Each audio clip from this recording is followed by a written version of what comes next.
অসমীয়া কৃষ্টি সংস্কৃতিৰ বৰ্ণিল সমাহাৰেৰে মুখৰিত টিহুৰ ৰাজপথ।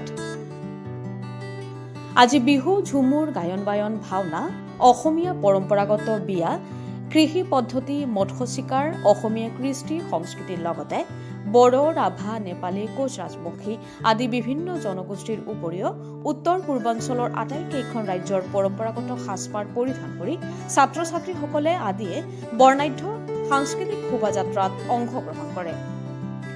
উল্লেখযোগ্য যে টিহুৰ শংকৰদেৱ শিশু বিদ্যা নিকেতনৰ ২২ সংখ্যক নিকেতন সপ্তাহৰ লগত সংগতি ৰাখি আজি টিহু ৰাজপথৰ মাজেৰে ছাত্ৰ ছাত্ৰীসকলক লৈ নিকেতনৰ তৰফৰ পৰা এক ১২খনীয়া সাংস্কৃতিক শোভাযাত্ৰাৰ কাৰ্যসূচী ৰূপায়ণ কৰা হয়। এই জাকত জিলিকা সাংস্কৃতিক শোভাযাত্ৰা কাৰ্যসূচীত বিদ্যালয়খনৰ সমূহ শিক্ষক শিক্ষয়িত্ৰী, বৰ্তমানৰ আৰু প্ৰাক্তন ছাত্ৰ ছাত্ৰী, স্থানীয় দল সংগঠনকে ধৰি সহস্ৰাধিক লোকে অংশগ্ৰহণ কৰে। উক্ত ১২খনীয়া সাংস্কৃতিক শোভাযাত্ৰা উদ্বোধন কৰে টিহু ৰাজহ চক্ৰ বিষয়া বিভাস পাঠকে। কাইলৈ বিভিন্ন সাংস্কৃতিক অনুষ্ঠানেৰে সামৰণি পৰিব শংকৰদেৱ শিশু বিদ্যা নিকেতনৰ ২২ সংখ্যক নিকেতন সপ্তাহৰ। লগত সংগতি ৰাখি এই ১২ৰহনীয়া সংস্কৃতি দেখুৱাই আমি বিভিন্ন আমাৰ অসমীয়া ১২ৰহনীয়া কৃষ্টি জাতি জনগোষ্ঠীৰ বেশভূষা পৰিধান কৰি আমি অসমীয়া সংস্কৃতিক ইয়াত প্ৰকাশ কৰিবৰ কাৰণে বিচাৰোঁ। আৰু আজিৰ সাংস্কৃতিক এই শোভাযাত্ৰাত আমাৰ ছাত্ৰ ছাত্ৰীসকলে তেনেকুৱা এটা জাতি জনগোষ্ঠী বা ৭ ভনীৰ যি কৃষ্টি সেইখিনি প্ৰকাশ কৰিবলৈ প্ৰয়াস কৰিছে।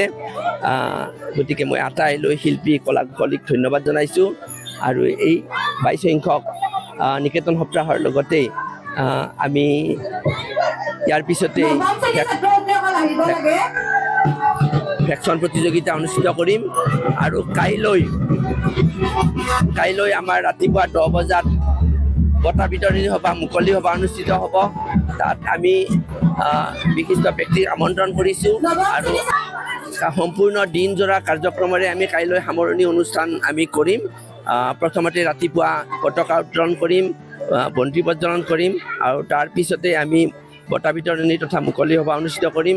তাত আমি আমাৰ আমন্ত্ৰিত অতিথিসকলৰ জৰিয়তে আমাৰ ছাত্ৰ ছাত্ৰী তথা অভিভাৱক অভিভাৱিকাসকলক আমাৰ বৌদ্ধিক দিশ তথা আমাৰ গোটেই যি কো এডুকেশ্যন ছাবজেক্ট আছে সেইবিলাক সাঙুৰি আমি বক্তৃতা ৰখাৰ কাৰণে আহ্বান জনাইছোঁ, যাতে আমাৰ ছাত্ৰ ছাত্ৰীসকলে অকল বৌদ্ধিক দিশতেই নহয়, আমাৰ আটাইবোৰ যি তেওঁলোকৰ মাজত সুপ্ত হৈ আছে প্ৰতিভা, সেইবিলাক বিকাশ কৰিবৰ কাৰণে বিভিন্ন প্ৰতিযোগিতা তথা খেল ধেমালি আমি অনুষ্ঠিত কৰিছিলোঁ।